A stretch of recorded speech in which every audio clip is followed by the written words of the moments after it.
listening to the RMPodcast, the official podcast of Red Moon Productions. Here are your hosts, Brandon Davidson, Keith Cheatham, and Sean Sebastian. Enjoy.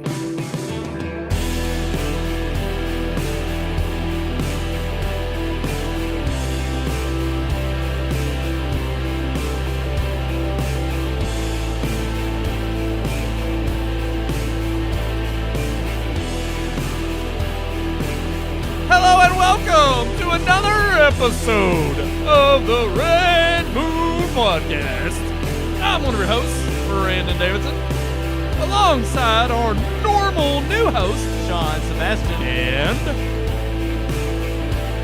I can't hear you. What? Uh-oh. Now he's having mic troubles. I don't know. I'm not having mic troubles. I hear myself. I'm telling you, man. You're giving me a heart attack over here. I don't know what to do. I don't know what he's going on about. I don't either. I can't hear mine. Y'all can't hear? I can't hear mine. I hear fine. Actually, Oh, it's too you hear loud. me? Hold on. Oh, Where am I at? Dang. I can hear you just fine, Sean. Can you? Yeah, don't- you sound fine. That's crazy. Hold on, I It's gotta- so different than last week. Mine's crazy. Wait, were loud. you here? Yeah, you were here. It was was. 2 Yeah, weeks hold ago on. that you Yeah. were out. Where we Last at? week it was Yeah. messed up. You know what's weird? You yelled real loud and it popped back into place. Mine, I think, is mine is too loud. I think because when Trying I to was fix it. recording the hear review anything. this week, I turned you down. but when I recorded the review this week, I turned myself up, and then you turned me up. Oh. So like when I act, because you thought I was, so then it was really loud because I don't know was, which yeah. one's You mine. know, it's physics, It's chemistry. It's inertia. Ah. I'm still. chapstick I and don't know. chap lips and things like chemistry. I don't like it. I It like how it was happens. before. Thank you all I have so a little much bit of for an echo joining now. us tonight on the Red Moon Podcast. We got a great show, as always. Nope. We do every week. I was able to join tonight with cigar time, and it was very pleasant. It was I miss all it. right. I miss it quite a lot. I usually enjoy it every week, but for some reason this week didn't seem as good as normal. I Yeah. can't really figure out why. I knew why you showed up late. Yeah. Thanks I a wasn't lot. late today, actually. I was early today. I was kidding. Thanks a lot. Gosh, I sakes. say I got there before 6:30. I don't ever do that. All I know is that There we go. Maybe. the Oh, can you hear better now? little The bit. A little Muto? bit better. Yeah, the Muto, man. Naruto. Muto. Godzilla. I don't know that. Muto. M-U-T-O. You watched the movie. Kaiju. All of them. I don't remember those Kaiju. movies. Yeah. Kaiju, I remember. Well, that's You say a, Muto, and I'm thinking Mewtwo. the kai- Pokemon. The kaiju's just the generic Japanese term. Muto is That's the just a one big monster. Yeah, a giant. Oh, like a kaiju.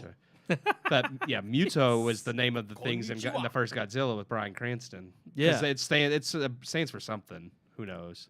All I know is It's the not- movie we were reviewing this week has a lot of lore, has a lot of depth, apparently, that you may love and enjoy if you're a comic book fan, and you may not because it doesn't go too deep. Because I have a lot. I have been conflicted about this movie, and I still am. I even changed my score for the review, I did too. and then I was conflicted about that. I'm sticking with what I gave it, but ultimately, after we hear the review, I can go over some of my confliction because I do think there's things about it that I felt like are explained in some of the series, but that's not good enough. And then there's other things that I'm like, totally, if you're a comic book fan, you would have absolutely understood a lot of the references, but they never explained them. So yeah, there's just We are. We're going to dive deep. we're gonna get into We're it. going I to just- talk all about Doctor Strange. This one bugs me, I think, one of the most out of all the MCU films. Not because it's the worst, but because of It had so much potential. yeah, because of how they fumbled with. Yeah, But agreed. well, we're kind of giving the score away a little bit. Yeah, we'll talk about it. But we'll talk get about there. it. But we also got a slew of headlines to dive into. Obviously, we're going to be talking about some more heat on Netflix. Heathens on Heathens. Netflix. I mean, when are there not heathens on Netflix? I'm on Netflix. You wish you were on Netflix. Well, I wish we were on Netflix. I was just trying to say I ain't as a gonna lie. heathen. But there's more heat on Netflix. We've also got summer blockbusters. Are they returning because of Doctor I Strange? thought and they Top already Gun? had. Yeah. I mean, look at Spider. I mean, I know that wasn't a summer We'll blockbuster, discuss. but We'll discuss because there's a lot to talk about. I there. know it. And then of course, Hollywood's stupid. one I'm of the tired biggest it, though. reveals of Doctor Strange just before the film. Yeah. Thor: Love and was- Thunder. Lightyear. Keep going. Dang. I don't remember all the other ones. I That's know the one only you notable. want, but I don't care anymore about it either. Sean, I do think you're. Hold on. Can you clip your Can you clip your mic? in? Yeah, I'll try. See if it's. I think you are out. Uh-oh. I don't know if it is like. It's gonna be loud. Hold on. Sean killed it. It Can didn't you hear pop. me now? It's I just still, I don't know. It's I just can't a hear little myself. low. Oh, there it goes. Try No? it now. Yeah. There it is. Yeah. Now we hear you. I'm getting a new soundboard. Sean, what movie? Booyah. What It's- movie are we hinting about? Avatar 2? There we go. The Way of Water. There's no The water. Way of Aqua. That's just, I'm not going to get over that. I looked this up. They do have. There's a wiki Okay. for Avatar. Well, there's a the wiki for Pandora, Okay. and they apparently do have the ability Oxygen. to have enough Well- oxygen for water. Oh. You have to have, because they said it wasn't breathable, but I don't guess they ever say that there's no oxygen. Because there Right. could be stuff in the atmosphere we can't breathe. That doesn't mean there's Well, no in oxygen the there. movie, they say that the air is methane and it's poisonous to them. Okay. So Well, if it's and methane, it does have methane in it. right? But It's I don't mostly, think it's I guess, all methane. methane. Yeah. Yeah. I guess you can get away with that, but it just, I don't know. We'll talk. I don't want to we'll talk about all that. I don't want to talk about any of these things. And we also got into. We're gonna get into our multimedia. I mean, I do want to talk. Pandora. I do want to talk about all There of them, is but they're not going to be oxygen. like happy conversations. Like I'm gonna trash it all. But Oh let's my go. God, you're in a Debbie Downer mood. Well, look at all of what we're talking about. Yeah, there's nothing James good. Cameron, Avatar, No good this news. movie, everything that happened this week has just been more Hollywood. I'll tell you BS. what, I'm a Debbie Downer about. What? I could have won $14,000 on the Derby. You could have, but you I didn't. was one freaking horse off. And here's the thing: I wouldn't be pissed about that one horse That is if hoppy. it wasn't the long shot. Yeah. I bet the long shot, and I missed it by one horse. I had a trifecta box, and the only horse I didn't pick in the box was Zandon, which is one letter off from my name. I should have picked it. 2 letters off, but I'm just mad.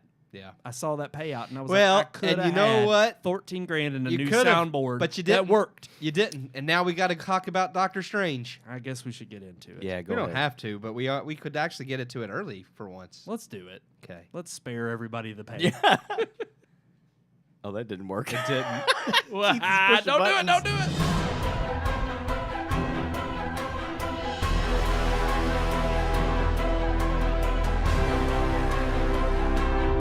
For over a decade, Marvel Studios has reigned supreme as a studio that delivered not just the highest grossing blockbusters and films of the year, but also some of the most entertaining and endearing. Now, I wouldn't argue that the MCU has churned out anything worth Best Picture, even the ones that have been nominated for such, Black Panther. But there is no doubt that despite the opinions of those who turn up their noses at Marvel as nothing more than cheap thrills, that Marvel Studios generally represents a higher quality film than the blockbusters churned out by the competition. After the payoff that was Endgame, however, Marvel seems to be struggling to find its way. Despite pushbacks from COVID and high expectations, Marvel's Phase 4 has been a success financially, still taking in more money than the competition, and fans are generally still invested. Their last release, Spider-Man No Way Home, was a massive hit, and audiences looked forward to Doctor Strange in the Multiverse of Madness, which Marvel was hyping as the next big film to connect much of what has already happened in Phase 4 to what was coming. Yet Doctor Strange in the Multiverse of Madness is here, and many are walking away feeling hollow. Yes, everything in the MCU is connected. The promise is still intact as Infinity War, Endgame, and now No Way Home get brief mentions, and WandaVision's plot has the biggest impact story-wise on the whole movie. In fact, many who may not have seen some of the Disney Plus series, such as WandaVision, Loki, or What If, may find many references in the film confusing. So yes, technically, it is all still connected. But is it really? Only WandaVision's plot has any relevance to Multiverse of Madness' story. And most of what occurs in Multiverse of Madness doesn't appear to build towards much of anything. Sure, we get small threads here or there, but never any real payoff. With Benedict Cumberbatch returning as Doctor Strange, Strange finds himself pitted up against Wanda, aka the Scarlet Witch, played again by Elizabeth Olsen. As Doctor Strange is forced to confront her or risk, well, actually, if he left her alone, she'd have killed exactly 2 people, and no one would have ever heard from her again. But hey, killing is wrong, so now hundreds will die standing in her way, and maybe she could be a threat to all of reality. We don't really know, we should just assume she is. Which is the film's problem. We are just expected to take everything at face value. More character-driven stories such as WandaVision, Loki, and Moon Knight have become very popular on Disney+. But Marvel's films are still being built as action-packed popcorn flicks, full of spectacles and jokes, but light on depth of character and emotion. Wanda's motivation in this film is built solely off of her series, again, fulfilling Feige's promise that it's all connected, but the same level of character depth is absent, and anyone who hasn't seen the show has no reason to believe her emotional turmoil. Wanda's pain should be believable regardless of whether anyone has seen WandaVision. Character depth isn't the same thing as plot. If someone doesn't understand the story because they didn't see a previous movie or series, one could argue this far into the MCU they should know better. But lack of emotion or depth has nothing to do with people not seeing prior material. That's just lazy writing and directing. Endgame has emotional payoff because of all the previous films we've seen, but it still takes time to show character emotions and let the characters and audiences mourn events. Endgame built off of previous films. Multiverse of Madness just falls back on them. Multiverse of Madness ends up being one massive spectacle with Easter eggs and fan service thrown in at every turn. It falls back on nostalgia and past films, but never builds anything worthwhile to move forward. It's one large placeholder that jumps from plot point to plot point, never letting the characters or audience catch a breath. Because if it ever slows down, you quickly realize just how empty the movie is. Now don't get me wrong, I have bashed the film plenty, but I don't hate it. Sam Raimi's visuals and cinematography stand out, with much of his macabre and horror skill set put to good use. Doctor Strange's comic books often could dive heavily into pulp horror tropes, something Raimi is a master of, and the pairing seemed like a natural fit.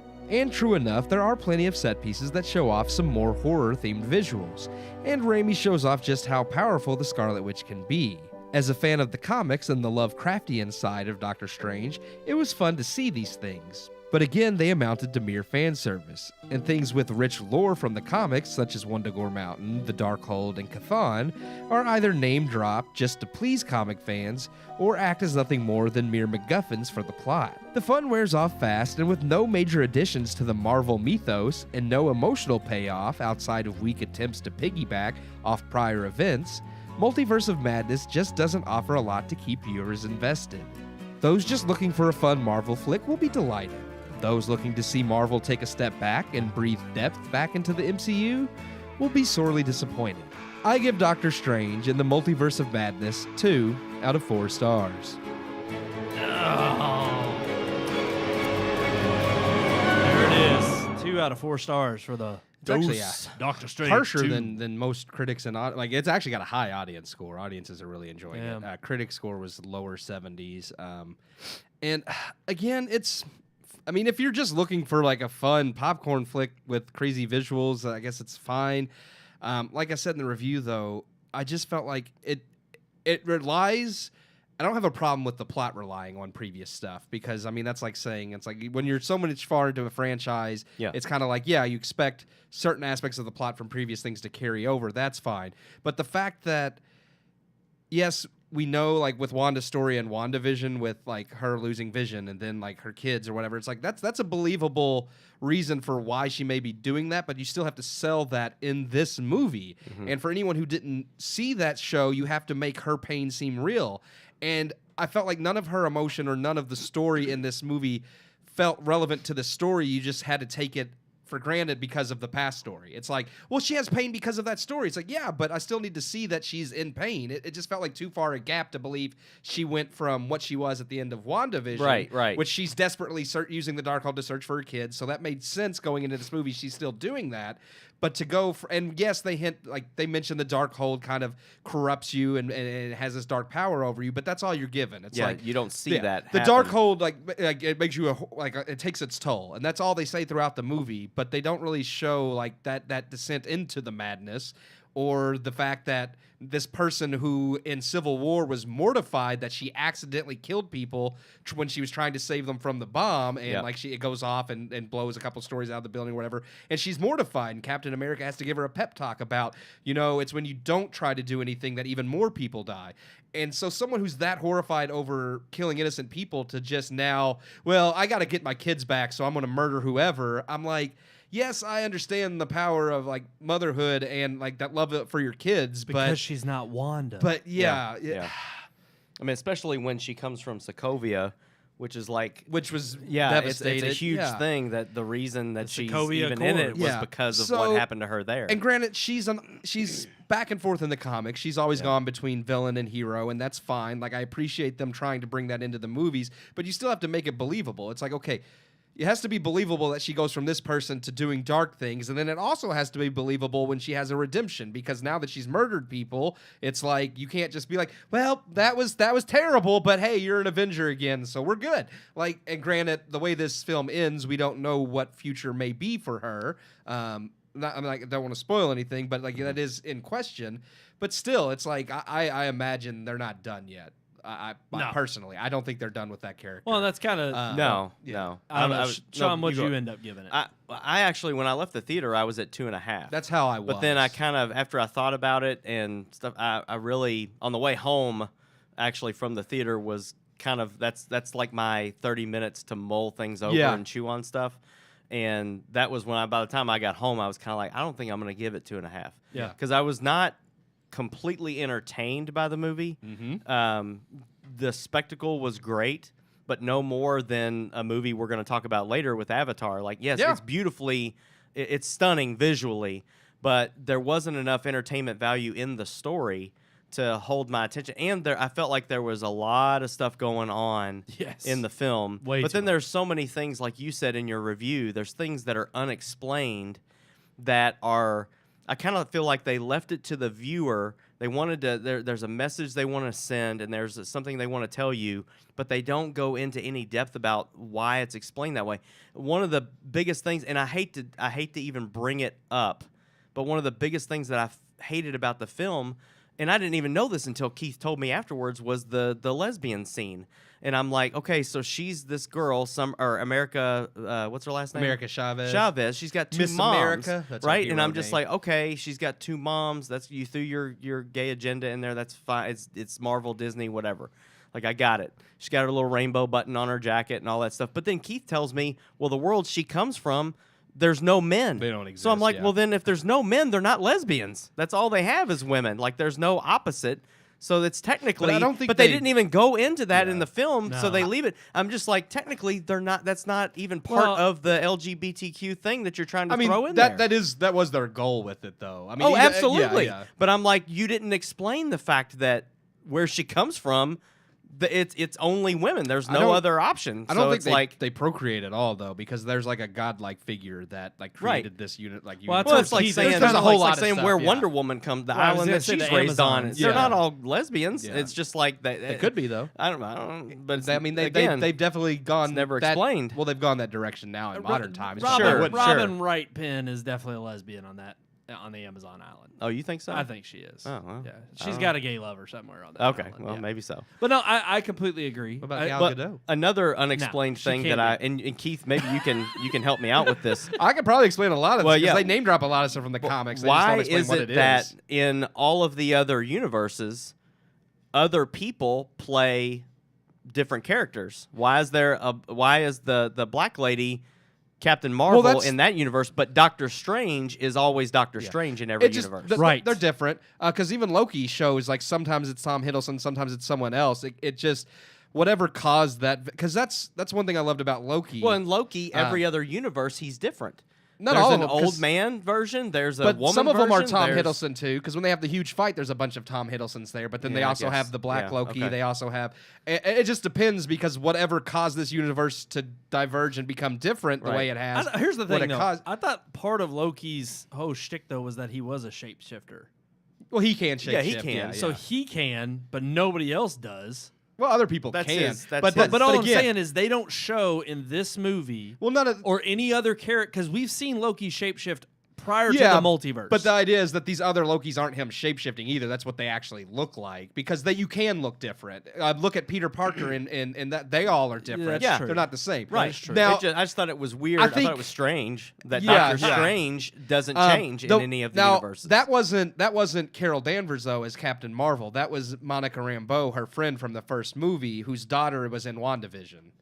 Correct. Yeah. But it's like So in it's that actually universe, so that a wasn't different even person a is different Captain became Marvel. Captain, and that's possible Yeah. too. I mean, There's other Spider-Gwen. She's not Peter I'm just Parker. saying, in none of the universes we saw where it was a different person. And Doctor that was just Strange. because they didn't bother to try. They were like, it don't matter. We'll just have him play all of them. Right. Which you can, because technically with the multiverse, you have an infinite amount of possibilities. I know. I just thought it but was lazy. It is lazy because that's where Loki I think is so good, is because you can have an infinite amount of possibilities, but if you just allow that to be your excuse for everything, it is lazy. Well, so that was the ultimate. and that's what I was going to go. Loki has like an established set of rules that they kind of set up. Rick and Morty, which I love, has multiverse, and they kind of like make an emphasis on like, well, nothing matters, but then the character tropes of what they represent is what ends up becoming what matters in that show, which I really appreciate. Yeah. In Loki, they kind of set up the idea of the main timeline that they were called. I think the sacred timeline. And then, like, because the TVA was responsible for trimming all the crazy branches that would split off, and then, of course, Loki does what he does, and now there's nobody trimming the branches, and the multiverse is going mad. So I'm like, I get that to an extent, but again, if you've not watched Loki, and because this movie never mentions the fact that, like, the multiverse is just now in this massive disarray, it's like, yeah, okay. the only hint of that we got was the incursion event. Yes. And even then, I was like... again, a lot of that pops up in What If. So if you've not seen What If, the idea of them collapsing universes on themselves is but here's the thing. And you. I agree. I agree completely. I ended up giving it 2 out of 4 stars as well. But it was like... For one, I already felt like the moment the movie started with the set piece it had, I felt like it was way too much going on with, and even for the whole, it's a dream, he wakes up, and then of course her to come back like 5 minutes later and say it's not a dream, it was real, it was a different reality. Yeah. And I mean, obviously I was expecting some little either gotchas or we're going to go this route. Yeah. But again, it's funny how so much of this movie depended on other sources of material that you may or may not have seen. But then yet, even if you have, it still felt like it was hollow. Oh, yeah. Regardless of all those other things that you could all, add to this film. And it's like, because that was my problem. It's like, can I explain certain things in this movie I have a problem with because of the other series? Yes. If I think about it, it's like, well, that explains this, that explains this, that explains this. But it's still hollow because, one, the movie doesn't stand on its own, because even a sequel needs to do that. It's like, yes, if you haven't seen Fellowship of the Ring, the characters and motivations you may not fully get in Two Towers or Return of the King, but if you watch those movies, you can get up to speed enough, and they stand on their own emotionally wise and with character depth that it's like, okay, you may not understand all of the plot details, but the characters will always feel real, and why they're doing what they're doing feels real. Yep. This movie relies on everything else and doesn't put any emphasis on its character development. They tell you Doctor Strange is having character development. Well, he used to be egotistical. In this movie, he learns, not to do that. It's like, yeah, but you don't really see him learn to do that. It's just at the end, he finally says, well, they've told me throughout the whole movie I have an ego, so now I'm going to let you I was going to say, you've already brought it up once, Sean, with the scene regarding, the memories or the flashbacks. And that was what really stood out to me, is as soon as they get to that point in the film, just the whole like, you go on red. And it was just like, okay, we're going to pick this one obscure random thing. Why aren't the cars driving backwards? Exactly. Or upside down? Or why is it just the lights are different? Exactly. It was like these random things that you wanted to pick to try to say, ooh, see, we're being quirky. It's a different universe. And then, again, to be so lazy about, they're walking down the street and they hit on this thing and it's this futuristic memory lane, and we're going to show you exactly what we need you to feel for these two central characters to have a connection and want to strive to fight for the other. There were a lot of plot devices just to contrived just to tell you things rather than show you. And not only that, but it was also the laziness, not laziness, the amount of stuff in the film, the amount of plot points. The relationship, I mean, you mentioned America Chavez, and I think it's just funny that I know her name's America in the comics, but there were just certain times they said her name in dialogue where it sounded like, are you referencing, like, is this supposed to be a play on words? I can't remember. There was a specific scene the second time I was watching with you, Sean, where Doctor Strange is giving her this pep talk about like being true to yourself and doing what you need to do, and the way he says America like to her, I'm like, is this a speech to the character, or is this some speech you're trying to give to the audience about, well, we're better than this America? And I told you this. I told Keith this when he recorded. I said it seems like it could go one of two ways.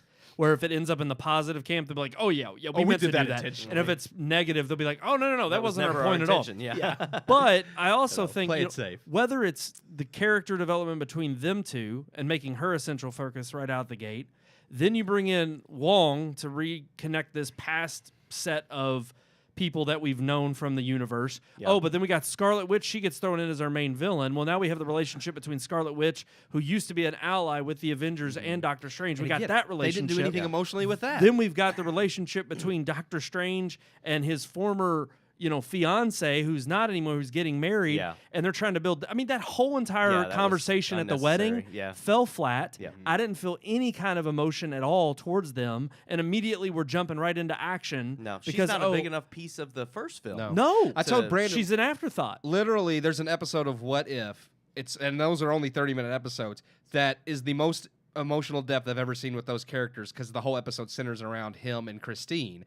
And I'm like, it's sad because that 30-minute animated episode is more emotionally appealing than both of the movies with them two, because you don't in this. When he tells her at the end, like the whole love story. I hated that. Like, well, I loved the line. Or but it would have been better if it had been served by plot leading up to it. Yes, I was like, this would have been a really good movie, or not that part. Like, that was a good scene if I actually believed that, like, these two were just, like, these soulmates that were never going to work out. But, I mean, as it was... Well, and that was the thing. I think I told you right after we walked out of the theater, it's like, I'm sitting here thinking, okay, if it would have been better if he meets her in this universe and they don't know each other. But I agree with you, Sean, there were way too many coincidental moments in these multiverse aspects where I'm like, okay, way too many things are converging on being alike than they are disalike. And the fact that I was like, okay, they're going to show him in this cage and he sees, I always screw up her name. It's Christine. Christine. You call her Catherine. I kept saying Catherine. Catherine. But he sees Christine and he calls out to her and she does know who he is. And I'm like, it would have been so much more effective if she had no idea who he was. And then all of a sudden it's like by the end of that universe timeline, she's helping him out just to try to do the right thing. Yeah. And then all of a sudden they have this connection and you realize, oh, this love they have for each other bridges all these different universes. It would have been so much more impactful, again, had you picked a story beat to focus on throughout the movie consistently. And they jump all over the place with all these crazy spastic motivations. In the movie, it's like, okay, in the original universe, she's a doctor or a nurse or whatever, and in this one, she's the scientist behind multi-dimensional or multi-universe travel and all this stuff. I'm like, well, wait a minute now. But again, why hasn't Doctor Strange's occupation changed? Yeah. Why was he still a surgeon in all of these universes? That's so true. It's just those are the things that I'm like, you should have. If you're going to mix the rest of the world up, you got to mix his world up too, or at least explain why things are the same or things are different. Because that was one thing about both Loki and What If is like there was always an explanation for like this is why this universe has changed, and they don't provide any of that in this. They just expect it's like, well, it's a multiverse, so things can be different. But it's like, but they're either not different enough or like too different that you just don't understand how one change created this entire... And I think that was my ultimate problem is, again, I understand... One of our viewers wants to know, was Christine and Doctor Strange together in another universe? I can't answer that, so... Well, I mean, they've been together in the comics, so I guess one universe out there somewhere they were together. As far as this movie is concerned, I would say yes.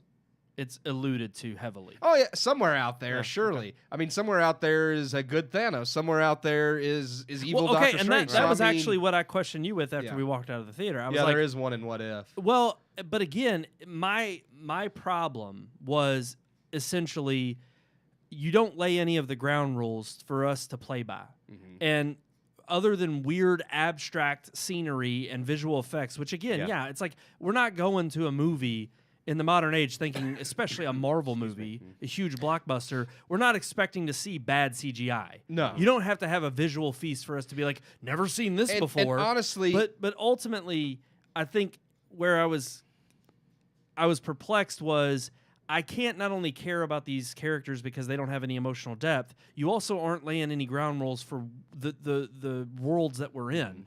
Yeah, it's a multiverse of madness, but there's got to be something that ties these things together. Yeah. I thought they were going to go that route with like the Book of Visanti and the Dark Hold, and like I thought we were going to get some lore. And again, I made this criticism about No Way Home because I honestly criticized No Way Home as kind of, I don't want to say garbage. It's lackluster up until the moment the Peter Parkers show up. And from that point to the end of the movie, spectacular. Yeah. And it's really about the Brotherhood and how these Spider-Mans impacted the worlds they were from. And that was the meaning of the story. But the part in the beginning was so jumbled, a mess, in terms of getting to that moment. It was like, okay, I kept feeling that throughout this whole movie. I was like, oh, they're pulling another Spider-Man. We're going to get to this, like, this crucial point where it's going to be a turning point, and then everything clicks from that moment on, and you can kind of forget about the setup in the first half of the movie. No, it remains a jumbled mess throughout. And I agree, because they don't bother to try to address any lore.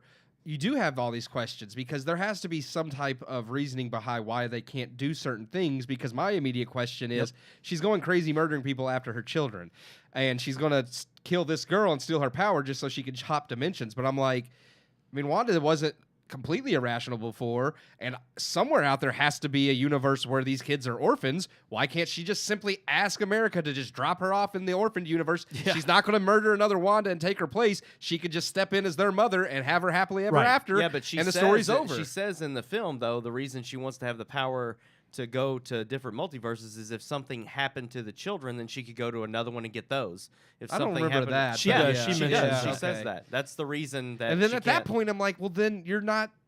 Do you really love your that- children? I thi- Because yeah. those are no longer your children. You're I just think hopping. that shows the evil that's grown within her. Right. But again, you don't get to see that evil grow within her. Well, and even the you emotional have to parts ask- where that is played out, where it could be heavy hitting. I mean, there were some emotional moments, whether it was with Doctor Strange were and cheesy. Christine. Well, that's what I'm saying. They were cheesy simply because not only the way they were played out, but there was no depth behind them. Yeah. And even the moments that you're expecting some emotional heartstrings to be tugged, it doesn't happen because it falls flat because you don't have any support for these characters Speaking of throughout. falling flat, like, I don't want to give it away for people who haven't seen it, but the entire Illuminati thing, Oh, yeah. I was just like, are you serious? was Yeah. pointless. Like, it was absolutely pointless. Yeah. Well, and we've credited Marvel.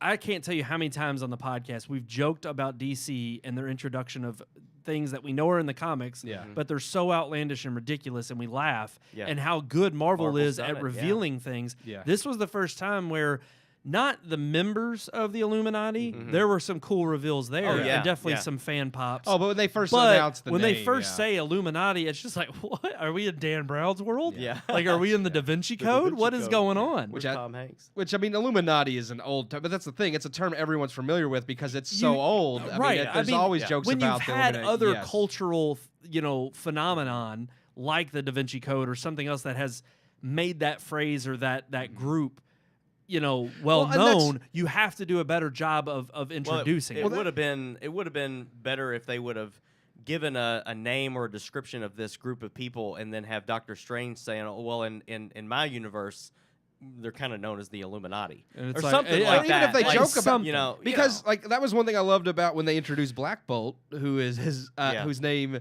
is Blackagar Boltigan, and Doctor Strange makes fun of his name, and it's like, okay, that makes sense because that's a ridiculous name. Yes. But then you can introduce it, it's true to the comics, and Doctor Strange makes fun of it.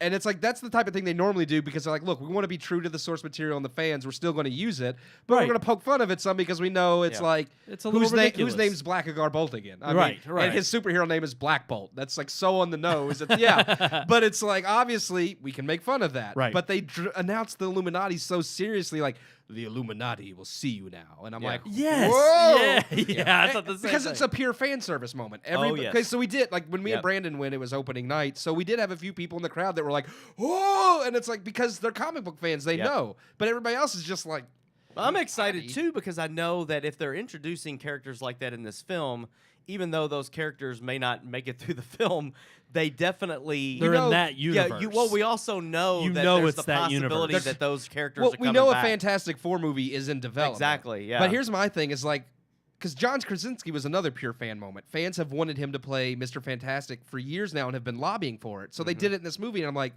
spoiler alert, sorry. Yeah, I was gonna say, that was a big reveal. It was a big one. My bad. I'm really pissed about it because it's like, here's the thing where it's like we all know Professor X is in it because he's in the trailer. But again, here's someone that like we knew he was going to be in it, but we know Patrick Stewart is getting old, retiring. He's probably not going to play the MCU's Professor X, and that's fine. But what about this character? Fans really want John Krasinski. Is this one of those fan service moments where like we brought him in because we know you want it, but he's not going to sign on for more, so we're going to have to go with someone else? So I'm like, so really it's just kind of a slap in the face. He comes in, gets. But again, the multiverse explains all of that. I know, and that's fine. I'm okay. They can use anybody they want. And that's okay. However, but you make it a big reveal like that, and it doesn't. But also, that's the fault of the MCU that we're moving into, because now we're getting a mile wide and an inch deep. And when it comes down to these big reveals, yeah, you can do fan service, but when nothing actually rings true, it does ring hollow. And it's like, at the end of the day, there's so many possibilities that these things can exist. How do we, again, my problem with this film was, by the end of it, it literally is another Marvel movie that you could skip. Yep. And you have like you have no need to see this Yeah. in connection with the next film. Yep. Because the only people they introduce in this film, the literal whole plot of the film is, there's this girl who's crucial. We got to save her. All you need to know is she's saved by the end of the movie. And at best, knowing because Kang's a multiversal threat, at best it's like maybe she comes into play there because of her powers to jump. But that's it. It's like again, we introduced this one character who so might be important we later have on. another main entry in this phase where there's no monument. And this was another problem. And I know you maybe disagreed with me a little bit, Keith, when we were talking about it. But we're getting also to the point now where we've seen all of these huge events happen. I mean, Thanos level events with I the don't snap. disagree. I'm just like, by the time we're jumping through multiverses, okay, fine if other Avengers are off doing something else or busy with another threat, and maybe that's explained in another movie. But you can't tell me that when we start skipping through other universes, we don't run into other characters because we're running into these others. They run into the Illuminati. Well, but that's what I'm saying. But people even, we haven't met. Yeah, but where's Guardians of the Galaxy? Right, Where's Captain right. Marvel? Where's the Hulk? Captain Marvel was was in there. the Illuminati. Well, yeah, that Captain Marvel. And then, of course, we get who's the British. But again, if Professor X is in that universe, where's all the mutants? Right. Where's the X-Men? Like are they there? Or is he They- not the leader of the X-Men in that universe? Yep. But then that also leads you to his demise. It's like Professor X he can control the minds of every mutant on the planet at the same time, and that ends up happening? Are you serious? Oh, yeah, but again, there's no precedent for it. But yeah, in the comics, she probably could because she's that strong a mutant. But again, I also too feel like it's one of those not a missed opportunity. It's overlooked. Yes. But I'm like, there are plenty of moments where I'm like, this is not a Thanos level event. But again, these threats could have turned into one, right? If she ended and up so how destroying come all none of reality? these others are showing up? Where is Thor? Where are these other people who we've seen in other movies come together for threats? But it's like each threat of each instance is getting. I mean, even in Eternals, if you want to make that argument, you've got a freaking godlike being showing up around Earth, and none of the other Avengers make an appearance. So It's like, what the hell's going on? How come they only show up for their spot? Yeah, we get it in terms of logistical sense. I know they can't But all be in every movie. You have to address because that's where But you have to make sense of it. I don't disagree with that. I do understand. Like, I don't care that other characters don't show up for these events because I mean that's how it happens in the comics. But I do agree you should address it because Spider-Man: Far From Home did when he comes to recruit Spider-Man and Peter's like, well, I'm supposed to go on this trip. I can't save the world. What about Captain Marvel? What about this person? He names off like several different people, and Nick Fury's like, this person's doing that. This person's doing that. They can't come. So I'm like, okay. So with that one scene established that Nick Fury's pretty much saying you're the only one, so we're going to take it that he's the only one. That explains it. It's not the best, but it's still feasible. It's an explanation. Yeah, it's something. And I'm like, I can, whatever. I mean, it's still a little, but I can get by with that just fine because I get it. They're comic books. They can't all be there. And notice especially in when this acting. movie, They don't do that in this movie. Well, and even in this movie at the beginning, they take a step to do it, but they half-ass it, and they don't go all the way because you have the guy who comes to the wedding to kind of put a dig in on him because he's a guy from the first film. Only way? Right. Yeah. And he brings up the whole Thanos and the snap, and I was dust for 5 years. And I'm like, they have these nods back to the in-game event. That and is I'm like, my point. If this movie falls back on stuff, but it doesn't build up to anything. Right. Like, it doesn't build anything worthwhile of its own. And so ultimately, to me, I mean, even still after, No Way Home really putting so much emphasis on the Peter Parkers and how dramatic. I mean, and that was the only reason I enjoyed that movie, was because it was a movie in which I was able to love the fact that they brought back Peter Parker again, that I grew up with. That's another thing. And they that made the other Sony films more relevant. Yes, they with did. the MCU, Yes. and that was the connection. Yes. Yeah. And I feel like this could have gone that route, like having Patrick Stewart come back. It's like, okay, you make some of these other things relevant, as in, okay, maybe all the Fox X-Men films are just part of a different universe where these things happen. Right. That's fine, but you still have to build in, I think, the emotion. Because with Spider-Man No Way Home, yes, it doesn't build to any grander scheme, but it does focus on Peter Parker's journey and his character growth. And for me, I'm like, okay, if you're not going to build to something bigger, you have to give me meat, which even more so than even Spider-Man No Way Home, like I would want, about solely that character. Like, if this was a Doctor Strange movie focused solely on his story arc coming from the first one in Infinity War and Endgame, but they really did a deep dive on him and the emotional aspects, and it didn't connect to anything else, I'm like, I would be more okay with that, because it's like, okay, this is his story focused on him, and that's the point. Thor, Love and Thunder, I don't think is going to build to anything. But again, they've kind of played the Thor films as they're separate things. And if they focus on Thor the way Ragnarok did, I'm okay if it doesn't build to anything bigger. But again, you have to have that emotional depth and the character growth that gives you a reason for this movie existing outside of being part of the larger picture. And it does. And I don't feel like, Multiverse of Madness gives us any reason other than, well, we just could. Like, we could do all these things with the multiverse and all these things from, we can mention Wonder Woman. Nobody knows what that is, but we'll mention it. On a final note, how are you all looking forward to Thor Love and Thunder? I'm still looking forward. I'm terrified it's going to be woke, but I'm still looking forward to it. I don't know about that.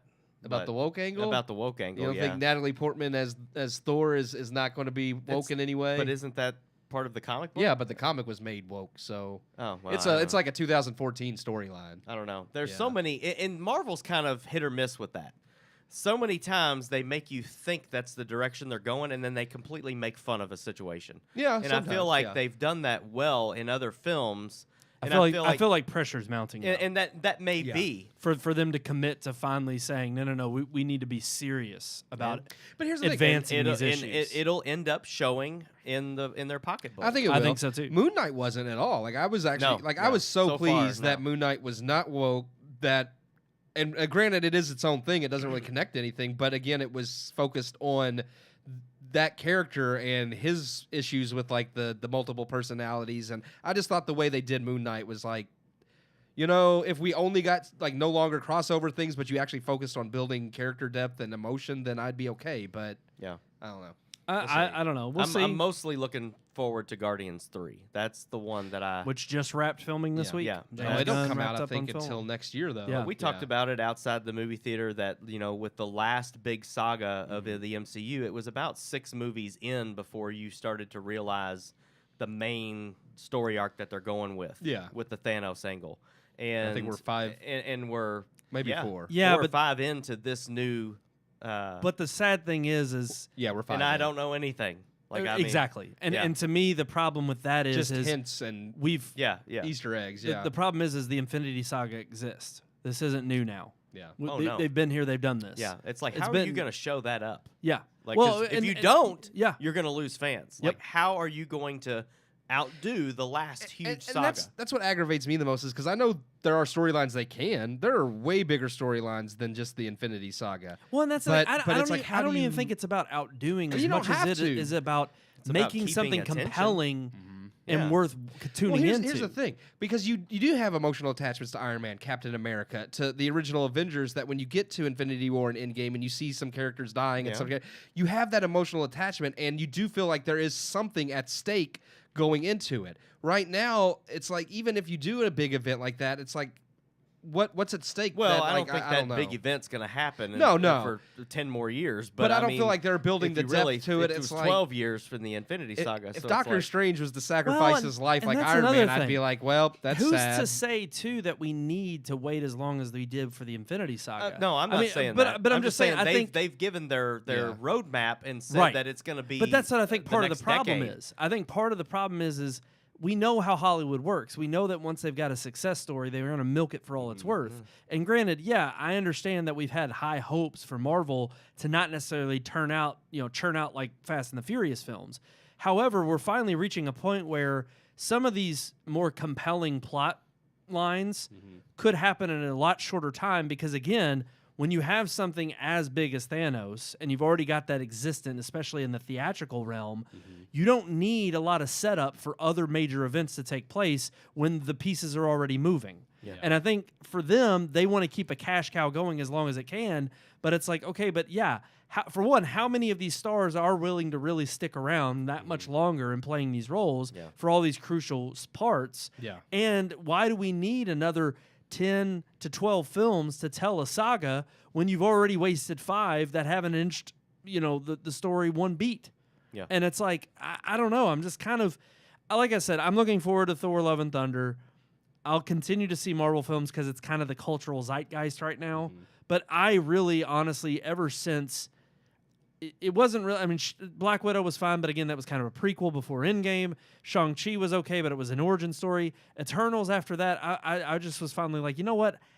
I'll go see Marvel movies, but I really have no high hopes to see it. I don't have the same thrill as when they were originally coming out. And trust me, this is coming from somebody who was not a fan of Iron Man 2 and 3. Who not a fan of Thor: Dark World. I felt like the Infinity Saga had misses. Oh yeah, definitely. But when it came to the culminating huge set pieces, all the Avengers leading up to Endgame, Civil War, all the Captain Americas, Winter Soldier, you saw breadth breathed into the series that brought it to a different filler level. Movies, and then there was the ones that pillar. hit the main story beats. And we haven't seen a true pillar movie. And not only that, I feel like they're not taking risks. They say they are, but it's like, okay, but like Multiverse wasn't really a risk because fans were going to even it up. You are taking storylines and saying, well, we've never done this before, but you're not doing them in any interesting way or giving them justice or adding the lore. You just now it's kind of got to the point where they know they're doing fan service, so they're just doing fan service rather than explaining things. Well, now the risk isn't so much about going deeper into the lore in the comic book world. Now the risk is the woke stuff. Yeah. We're going to take a risk on this You're woke right. stuff. You're 100% right. Throw that in That's the only uniqueness they've added to the series with their characters. And it's like that in and of itself doesn't make them unique. They don't have a compelling story just by offering or by saying they're offering. Minutes. I know we've dove deep. I think this. I think we need to. I didn't even realize. What's the next movie we're reviewing? One viewer wants to know. Is Firestarter? Firestarter. Firestarter. Stephen King. You can actually catch that on Peacock, by the way. You don't have to go to the theater to see it. No movie theaters. And in a couple weeks, I want to just make this announcement. We'll probably make it again next week. In a few weeks, I think it's not next week, but the week after. We have to announce it again just because he needs the actual dates. Well, actually, I could tell you the date now that I can look it up. Well, I can't. No. Viewers it is. may it's want set to in stone. know. The 24th. There we go. Our episode on the 24th will be a rerun.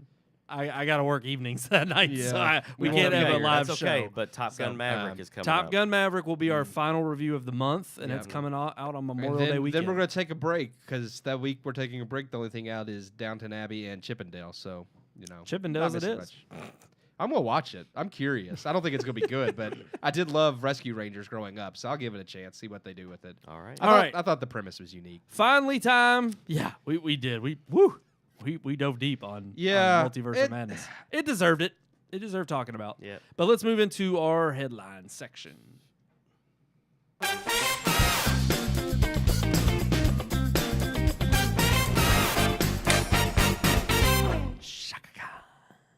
I guess. All right, guys. I guess. Let's talk about some headlines.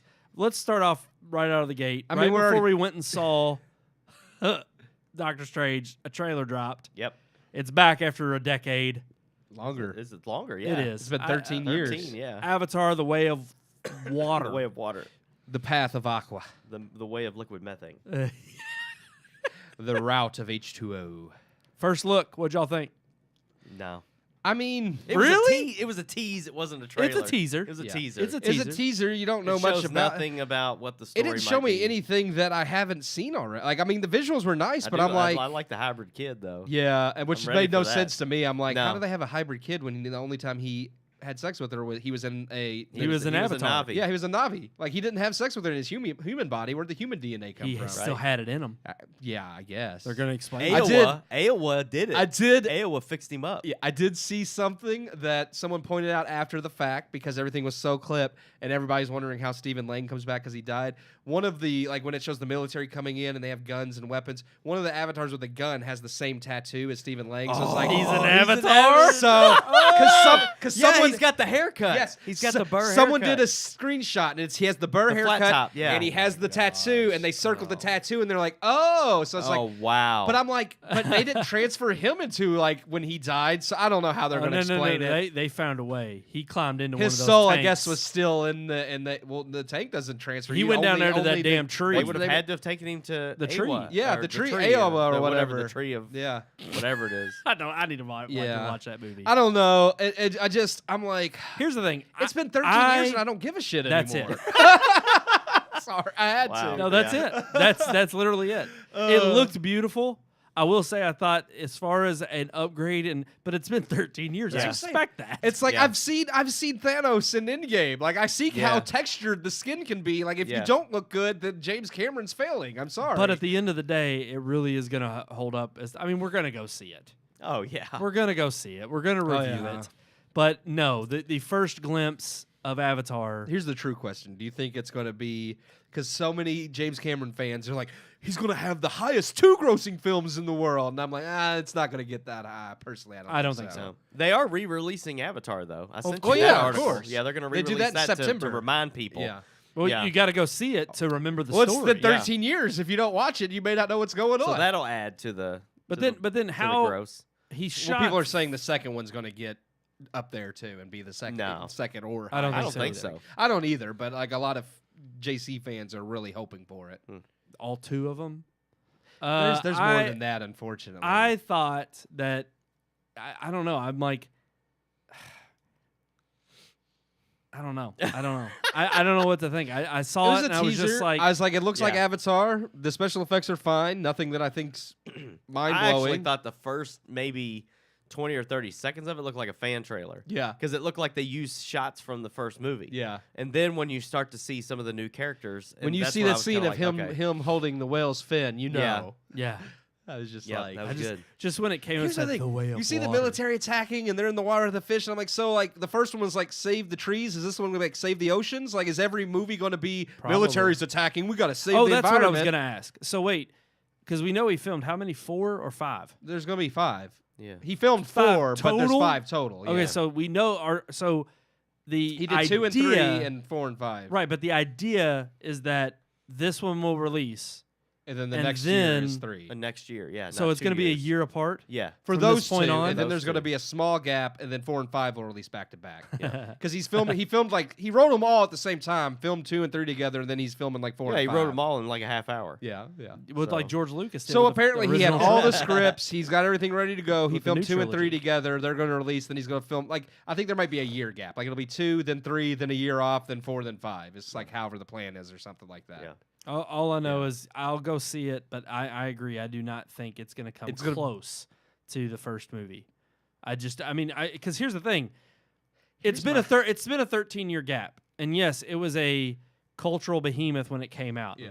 I don't know of any person after its initial run talks about that movie. Yeah, No. exactly. Nobody talks about that movie, and most people who are psyched about this one, have the hardcore They're fans, literally but- the only reason they're driving any hype right now is just because it's like it's been 13 Yeah, years, yeah. and it's like, oh, another one. It's like we're excited. We finally get to see. I don't know. Here's my thing. What happens since they've already gone all in on this series and everything's pretty much produced and all they have left is like filming 4 and 5 or whatever? What happens if you have a Fantastic Beasts scenario where people end up going to see 2 and 3 and they don't like them and then they keep getting diminishing returns and you've already squandered your money He'll to make. finish them. Well, I know they're going to finish them because they've already spent the money to make them, but I'm just like, then Disney now, who owns Fox, 20th Century Studio, is just kind of like, well, crap, we spent all this money for something that ended up being What he'll a big do nothing burger. is I don't we'll think it's going to spend- be a nothing burger, but I We're don't going think to it's gonna be spend huge. more money for 4 and 5, for a tank that you can get in and become an avatar. And that is the way you experience the movie. Here's the thing. As a Na'vi. I'm sure the movie will make plenty of money, VR. especially as long as they get to release in China, because the first one was like the most of its money came from China. So as long as they don't have anything gay in there that makes China ban it, then I guess they'll be honestly, fine. I'll be honest with you. That could be this. Now that you brought that up, it could be its saving grace. That China. could be the only reason it freaking. But there can't be anything woke in it because they'll ban it. Good. Well, I'm sure that JC's already gone to them to get Final Cut. Probably. Xi Jinping has already got Final Cut on Avatar: The Way of Water. Yep. They probably filmed alternate scenes just so that when they show it in China, like, this is the China cut, this is the rest of the world. Oh, no doubt. You know they have one. All right, they're not going to show it in Japan though, because of the whole whale scene. Why? What's wrong with the Because whales? Japan has Free the biggest Willy? whaling fleet. They kill whales there. Everybody hates, not everybody, but the environmentalists hate Japan because they kill all the whales. Yeah. I bet all those environmentalists use We would things eat that that come whale. from those whales. That's right. one of their That's right. biggest, like, yeah. Was it whale flubber? What comes Oil. from? Oil. There Oil, you go. yeah. Blubber, not blubber. flubber. Blubber. Yeah, That's a blubber. Robin Williams film. Well, that's a good movie. No, it's not. Before that, I like that movie. I mean, That's it's a good okay. movie. It's okay. I enjoy that It's movie. okay. Flubber. Flubber. Alrighty, let's talk about our other headlines. Yes, here let's please. real quick, because we really went long. Summer blockbusters. We kind of alluded to it. Are they back? Who Who the hell's writing this memo? This is Hollywood Reporter. What the hell are you talking about? I mean, I don't know. They've been back for a year, but Yeah, nobody I else know. has been releasing them because the movies when suck. Spider-Man almost becomes the highest grossing film without China, it's like, were they not back? I don't know. I mean, Spider-Man was December, Well- so it's not a summer blockbuster, but it still broke $1 billion. And I think that's kind of what they're alluding to here is we got major releases coming up. But here's the thing we just mentioned. Doctor Strange and Top Gun, and then that's kind of it for a while. No, because we looked. Everything after that is pretty packed. I mean, after that 1 week off, what is it? What else we got? I mean, I could pull them up. Yeah, I don't let's have go ahead any and pull them up memorized, real But I quick. mean, I do know you have Jurassic World coming, Thor: Love and Thunder coming. Elvis is coming. I do want to see. Yeah, Elvis is coming. in June. Maybe not like popcorn blockbusters, but there are good movies, and I'm kind of tired. No, of Thor: Love and blockbusters Thunder and movies. Jurassic World will be huge. Oh, yeah. Well, those will be two. box But I'm just office saying, smashes. the other one you mentioned that I want to see Elvis? is I don't consider that a blockbuster. No. Though I think it'll make plenty of money. It could be if it gets good word of mouth. Yeah, I mean, it kind of depends. But it's weird. Those movies, You got Toy blockbuster. Story. I think Toy Story. Oh, you mean Lightyear? Lightyear, I mean, Lightyear, yeah. Lightyear will be a big one. Elvis could play into the big hit category if it hits like 100, 200 Nope. million. And Bullet Train. That would be a good. I Bullet Train it looks good, Yeah. but I don't think it'll be a blockbuster. I don't know if those will be If we're talking solely blockbusters, yeah, there's not. I was just thinking good movies in general, but yeah, I was solely. No, but we did. No, you all answered my question. Yeah. Top Gun, Jurassic World, Lightyear. What was the other one? Thor. Thor. I mean, those are all summer blockbusters. Those let's see. pretty. It's a pretty big beefy schedule. I want more though. I want more. What we got? Because you gotta admit, kind of what they're bringing up is consistency. And last summer we didn't have that. It was at the tail end, and we did have what was it? Black Widow, Shang-Chi. 007. We had 007. That was in the fall. I'm gonna though, wasn't it? mention Was it in the this. fall? I think so. I forgot. Or was that already. in August? What? When did 007 come out? The last It one. was like October, November. Oh, it yeah. was Okay, late. never mind. Okay. I'm gonna mention this movie because it's gonna make tons of money. So don't make fun of me. But Minions is Minions will is gonna be- make tons okay. of money. Yeah. What else have we got? I just want more. That's it. Okay. But that that, mean- that but gets we're us getting through what, July? that gets us through. Let's see. Yeah, July. Yeah. So August looks like we don't really have a bunch And of the summer's over blockbusters. technically Yeah. at that point because Yeah. then you got Oh, school starting back up. Yeah, that's true. It's usually May, end of Oh. April, and through July is what they have to They're remaking consider. Salem's Lot. Yeah, I'm you didn't know that? No. interested in. No, I love Salem. That's one of my favorite Stephen King novels, and I would like to see a solid adaptation. Not that I like the original, but it's not. It could be much better. Yeah, it could. But I don't know. I think it's a little I loaded don't know any of because these actors. I that are in do it. think that this question is a little loaded because, again, they're coming from the perspective of, oh, again, we're finally getting to post-pandemic. And it's like, no, we've been in post-pandemic since last year. Yeah. We've had steady Some of us have. major blockbuster releases since last year. I think there's other people that are still in it. True. Here's the thing. And those are the ones that wrote this The article. only as I say, the only their home. reason we haven't had a return, Yeah. as they're saying, to anything is because that no one will allow. Like, if we would have just allowed things to go to normal before now, they would have just fine. But because there's been so much panic over things that we shouldn't be panicking about, we keep pushing back normalcy. And it's like, I think we finally reached the point where just people in general I were just like, keep we've had getting enough. tired of the talking point of, oh, does this mean that Yes. it's getting back to normal? Yeah. And I'm like, yes, at every turn for the next 4 to 5 years, you're going to keep saying that about every Yes. little thing. And yet at the same time, it's like people are going to be looking at you like, what do you mean you've not been back to normal? Well, that's why we are like going back to normal, is because people just have. People, regardless of whatever mandates, whatever things have been thrown out, people are just like, we're done. Well- we're going back to normal. So now the government's just like, well, nobody's listening to us anymore anyway, so we're Yeah. going back to It's normal. like, wait, what? We don't have control over you? They're just like, Oh. well, I guess was we're gonna say, going, yeah. The only thing that's not normal are the things that are out of our hands that we can get pissed about and vote on because it's like, well, Yeah. you kind of are forced to not go back to normal. Well, we're going back to normal. Let's move along. I was gonna say we're gonna skip Netflix because we were just gonna beat on it again. They suck. There's a bunch of free services out there that are starting to beat them. There you go. Maybe not beat them, but people are turning to them. We'll revisit that because I'm sure the story's not over. The link will be in the description below. Feel free to read that article. We'll talk about it again another time. Let's head into our multimedia segment. Multimedia. That was Keith. I just wanted to. Multimedia. I mean, that was perfect. scared me to death. It scared me because I was like, I knew you were on the track. Yeah. And I knew it was your voice track. But then when you did that, But I went back. I was like, oh, that was like it was on there. I just had an urge. As like, You right. added something new to it. Yeah. Okay. No, I just. Got a bop. I knew it was coming. Here's the thing. I knew it was coming. I mean, I was trying to time it, but I mean, I didn't mean to, I didn't think I would land it that well. But I knew it was coming, and I was like, I really just want to just blurt something out. And I Very good. bopped, and it came. I hit it right at the He right time. unbopped, and He it bopped. came. Bop. That's Little all I know. handsome. All right. I mean, I know the song. But Must bot Twitter. What? What do we think?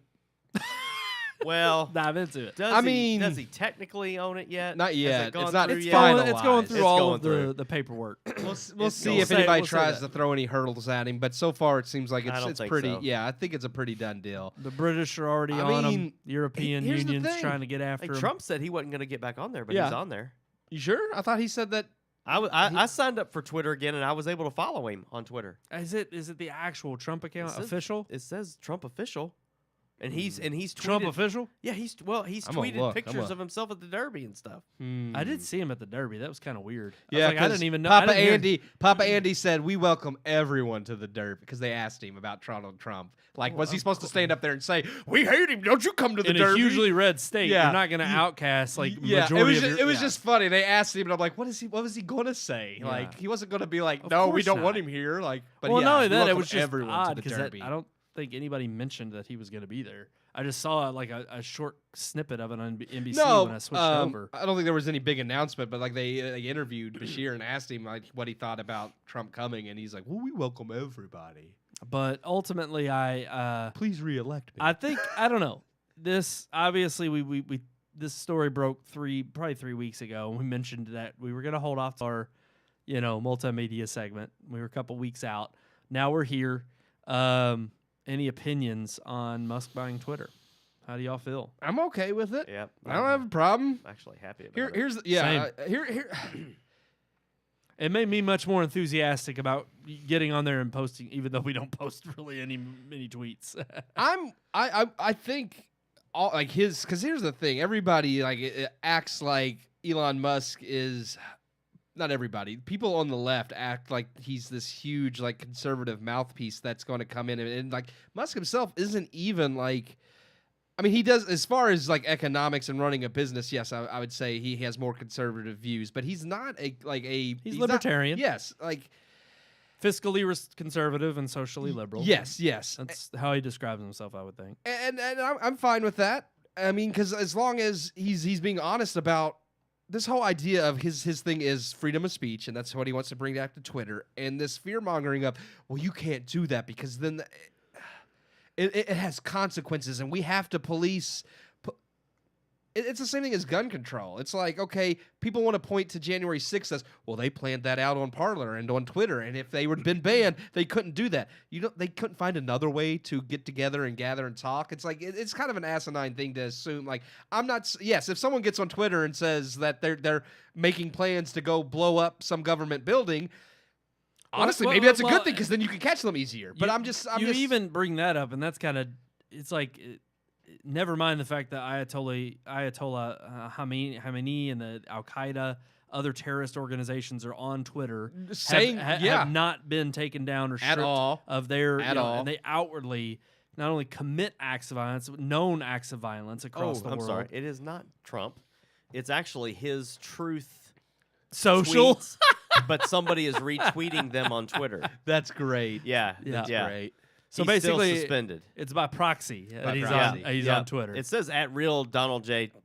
T is what it says. Well, they're gonna lead. Yeah, they're gonna lead. Yeah, him it's to like Trump. they're basically taking his truth tweets or whatever and putting them on Twitter. He'll be back on. My bad. Once it's all said and it's done. still him. Here's the just thing. From another platform. I know he says he won't, but I have a feeling in the future, maybe he won't right away because he doesn't want to eat eggs. Twitter is or one of whatever, the biggest but platforms to campaign on. Well, I think he'll be on there. That's kind of the weird. I'm for it because, again, the way Musk described it as the cultural town square. Yep. It is the de facto town square in that regard. It is the platform where you can get on there, speak your mind. And again, it's not to say that every word that comes out of your mouth, I mean, that's, again, something I think on a moral level we should all willingly accept as, what we teach the next generation. Yes. And be cautious of is, not everything you think should be written out and spoken out into the ether. Yeah. But ultimately, it's not that you shouldn't have that ability or the right. Again, the whole concept of just because you have the right to do it doesn't make it right. Well, I think it's but, also... go ahead. But you have these cultural warriors out there, these social justice warriors, who want to sit here and think that they're the arbiters of truth or the arbiters of what should or should not be said. And of course, it comes down to censorship. And I think the very plain, easiest way to look at this is that if you are for censorship of any kind, then simply your arguments do not hold enough water to defend your position. So therefore, you have to outcast those who you disagree with to make them seem as if their viewpoint is invalid without proving your own as valid. And I think Musk obviously saw that. Of course, he's a troll. He knows how to troll people, pick, at people's, tug at people's, push nerves.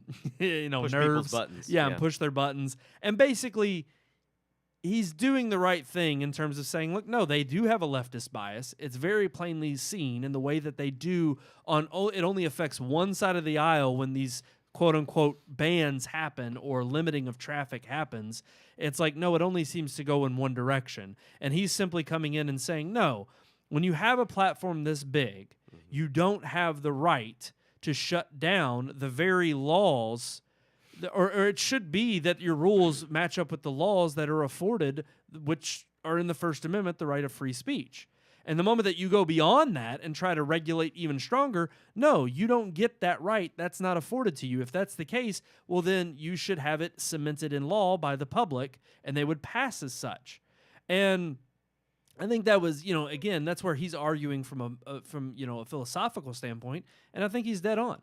And I think he's got a lot of weight behind him and a lot of people who are obviously, he's hugely influential with not only the things he's done for Tesla or SpaceX, but just in terms of just being one of the great arbiters of, speaking your opinion out in the open. I mean, even with what he did with Starlink in the in Ukraine, and actually saying, like, I'm not going to just outright ban Russia, accounts simply because, I'm sorry, but, I stand for freedom of speech as a virtue across the entire globe, not just here in the U.S. Yeah. And I think that is something that we need as a beacon of hope and light in this very dark and bleak world of people who try to shut down speech. Papa Yeah. Elon. But that's also a big loss to the left. It Because is. they want that lockdown. They want that control. And with Twitter being, hopefully becoming the open platform that it was supposed to be, I think that's a huge loss for them because they've kind of looked at Twitter as their safeguard. Well, conservative ideas will be censored and banned, and ours will not. Right. And now that's not going to hold water. Right.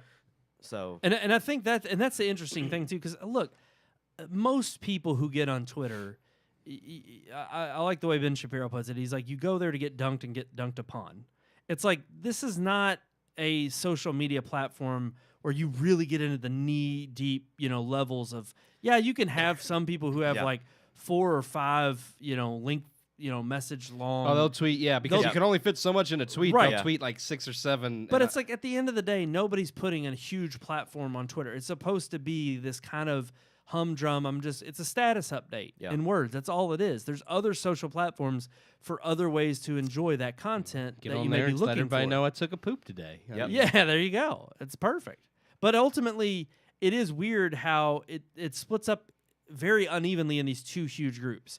Those who have monumental social influence with regard to the things that they have said that have garnered them a lot of people that follow them and want to hear what they have to say, and those who are kind of the followers, the ones who just show up and follow the great minds that they consider to be and want to see what they have to say. Follow him. Because I'll be honest, it's like we don't have a huge following on Twitter. That's not where most of our social impact is. And even what little we do have, it's like we don't hardly ever get any reaction on there. So I really don't even get a lot think of our headlines and our news articles. Yes. We find a lot of information on there that we... And it's where most news breaks. Because that's where everybody, they know that's and that's the thing for other like news personalities, for celebrities, for the go-to like first spot, people are tweeting. And it's mostly from people who you expect to be in the public eye. Yeah. That you're going to have a ton of followers. And I think that's the interesting scope is it's like you said, Sean, they're so mad because the platform they're using is shutting up all of the people who they disagree with.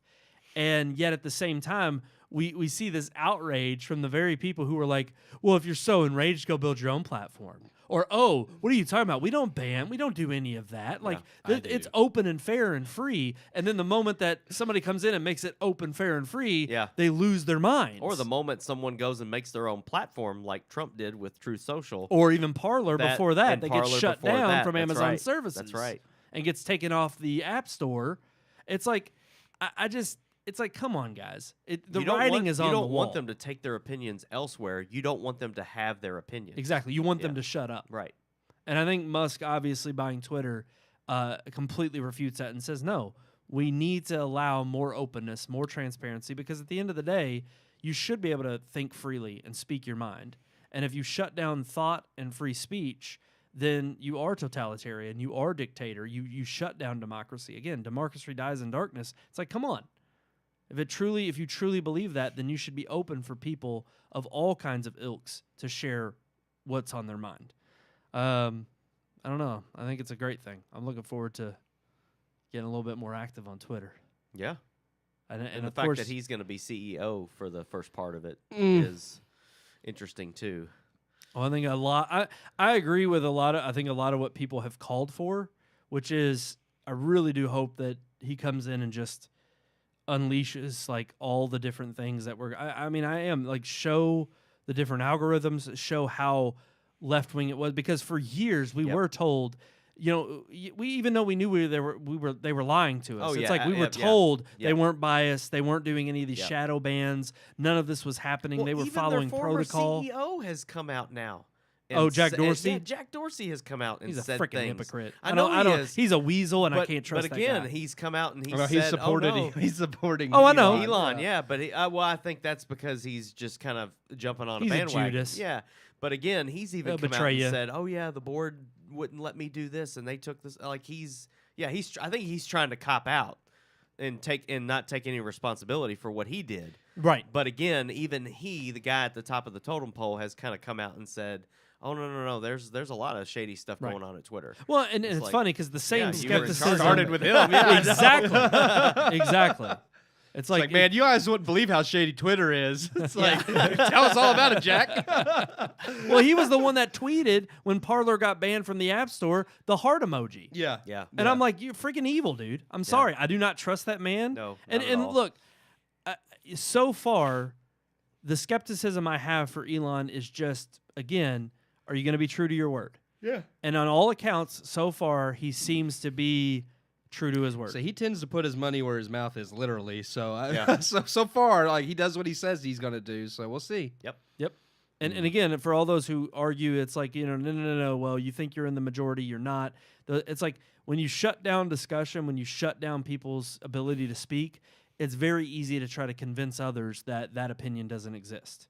And I think when you have something like Twitter being the de facto town square and you open that conversation up, if you actually do have people out there who are genuine about understanding the differences in ideas and the differences on both sides of the aisle, then you'll actually have more people. I think that's the thing, is you'll have more people who kind of come to the light of, oh, wow, this isn't a bad thing. The only kind of hysteria that we hear and see this freaking out from is only from one political spectrum that are the extremists and the crazies on one side of the aisle. But with that being said, time will tell. We'll see what happens when the deal is done and when that day comes. All righty, guys, that's going to do it for this episode of the Red Moon Podcast. Thank you all so much for tuning in and watching us. I think we already stated it. Next week, fire starter. Was that beer good? It was. I like it.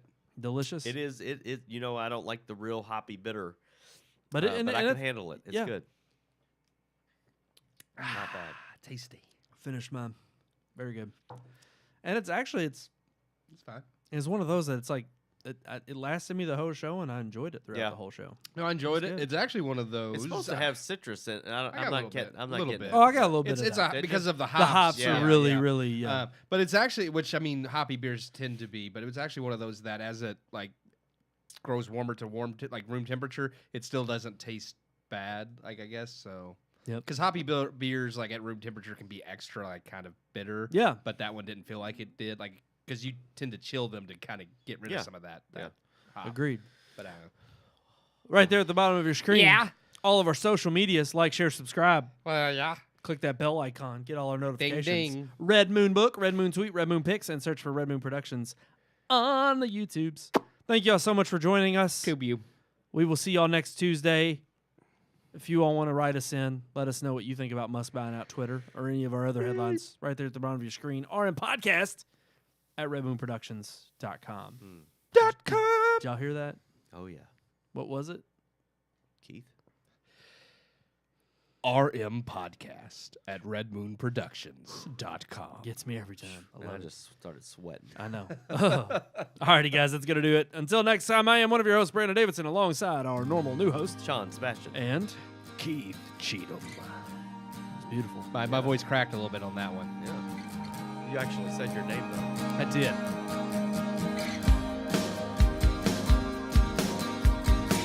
We hope you enjoyed this week's episode. For more reviews, previous podcast shows, and everything Red Moon, visit our website, redmoonproductions.com. You can also like us on Facebook or follow us on Twitter by searching for Red Moon Productions, LLC.